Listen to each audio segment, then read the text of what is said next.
কি ব্যাপারে কোন প্রশ্ন করেছে? ব্যাপারটা কি আপনি প্রশ্ন করেন। আগামী জাতীয় সংসদ নির্বাচনে ডক্টর মোহাম্মদ ইউনূসের পদক্ষেপ কি এ সম্পর্কে কিছু বলুন।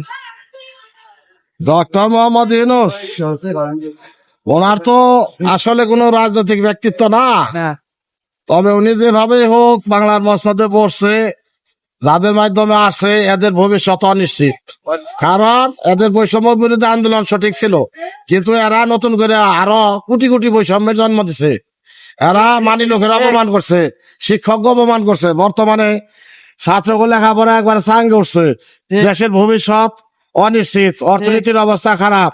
এইভাবে যদি রাষ্ট্র চলতে থাকে তাহলে দুই চার মাসের মধ্যে আমরা শ্রীলঙ্কা বা পাকিস্তানের মতো অর্থনৈতিক পরিস্থিতি সৃষ্টি হইতে পারে।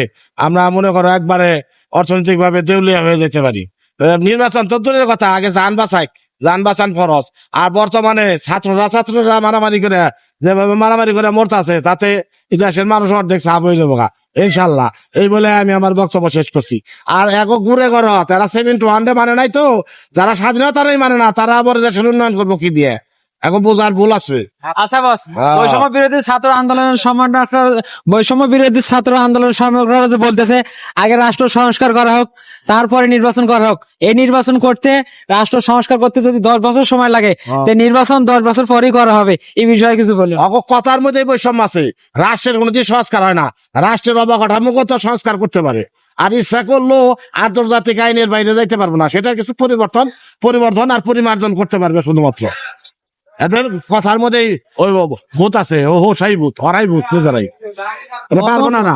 এরা কোনো সংস্কারই করতে পারবো না, এরা সুষ্ঠু নির্বাচন করতে পারবো। এরা নাই। এখন আপনি কি বাংলাদেশ পরিস্থিতি মোকাবেলা করার জন্য, আমরা অর্থনৈতিক স্বাবলম্বী ভাবে বের হওয়ার জন্য এখন কি সামনে নির্বাচনটা কি জরুরি? হ্যাঁ, নির্বাচন অতি সত্বর হওয়া উচিত।